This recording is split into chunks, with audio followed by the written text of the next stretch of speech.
We've seen the figures of pre-registration nursing and midwifery places. Besides 2015, there's been a steady decline. The government states that removing the NHS bursaries for the nursing workforce will increase the number of nurses into the workforce. How confident are you of this, and what is your evidence based on? Well, there are rival predictions, aren't there? So the universities, the deans of nursing, those whose responsibility is actually to recruit people into nurse training and to educate them, they are advocating this change and think that it will enable them to expand the number of nurse training places, given that at the moment there is far more people interested in coming on to nursing than there are funded nursing places because of the constrained way in which the prize system works.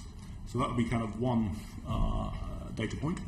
A second data point would be to look at what has happened to other health disciplines where the student financing arrangements have changed and the cap on places has come off, and ask what has been the result.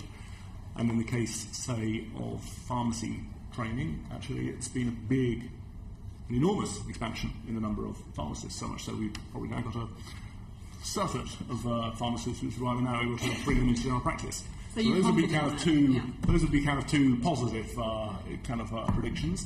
Set against that, obviously there is concern on the part of the Royal College of Nursing and Unison and others. I think we will get a clear picture within the next 12 months, given that it, I think, is August 2017, isn't it, when the new arrangements come into place. So are you confident, though, that we will attract more nurses into the system by removing bursaries? You personally, your own view? In your role? Look, I mean, as I say, I think you can see with other health disciplines it has been perfectly successful, and you can see that there are lots of people who would like to go into nursing who at the moment, because of the funding arrangements, we can't offer places to. So that would lead one to believe that this could be a positive development, but it's going to have to be tracked very carefully. Do you believe that removing the NHS bursaries will become a barrier for attracting mature students? I was a mature student myself a few years ago at university, so do you not see it as a barrier? Well, I think that's something that's going to have to be thought about very carefully. As I understand it, the consultation that the Department of Health were running on this closed on June 30th, and so I think they are contemplating, in light of the representations they've received, what the final arrangement should be. And I know that is a legitimate concern that has been raised, particularly as I think the average age of going into nursing is already, as it were, I don't think you can call it 28 or 29-year-old. I wouldn't say mature, but anyway, it's certainly not the notion. It's not 18 and 19-year-olds who are the, as in some people's mind when they think about who are predominantly the folks going into nursing. And the way the student finance arrangements work will obviously be very important. I think the Department of Health, at least, has suggested that the repayment for a newly qualifying nurse would be £5.25 a month, with obviously forgiveness if over the duration that's not being paid off. But there are uncertainties there, and I'm sure ministers will be carefully considering the responses to the consultation.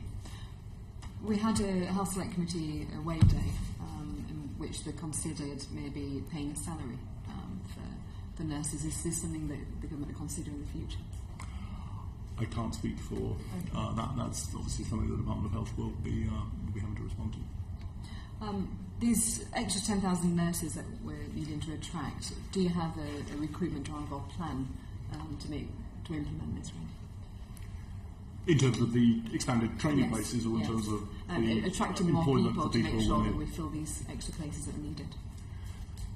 Yeah, I mean, I think what the universities are saying is that they've got high quality applicants they're having to turn away right now because of the artificially constrained funding numbers, because of the way the system is currently financed, and moving over to the new arrangements, in their view, would enable them to expand places.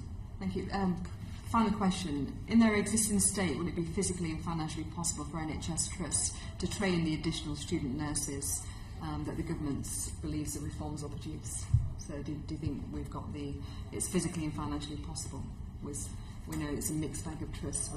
Yeah, no, I think it is. And in fact, you've got a number of trusts that have been sort of contemplating setting up their own nurse training programs, and indeed have been hugely oversubscribed when they've done that. I think the hospital covering Preston and Chorley, Lancashire, would fall into that category. Karen Bartington, the chief exec there, describes, I think, some really impressive work that they've been doing. And I also think that one of the big gains we're going to get is the new modular approach to getting to nurse qualification, so that there is a career ladder for people who might start as care assistants and then can build their way on the job to a nursing qualification without having to take 3 years out under the current circumstances, which is also a huge impediment for mature entrance to the profession, or people who just economically can't afford, for understandable reasons, to take 3 years out, however the arrangements are financed. Which, by the way, I think will also be a huge positive for care and the care home sector. I think if care assistants can see that there's a route into nursing through these kind of jobs, then actually that will help with recruitment and retention there as well. Thank you very much.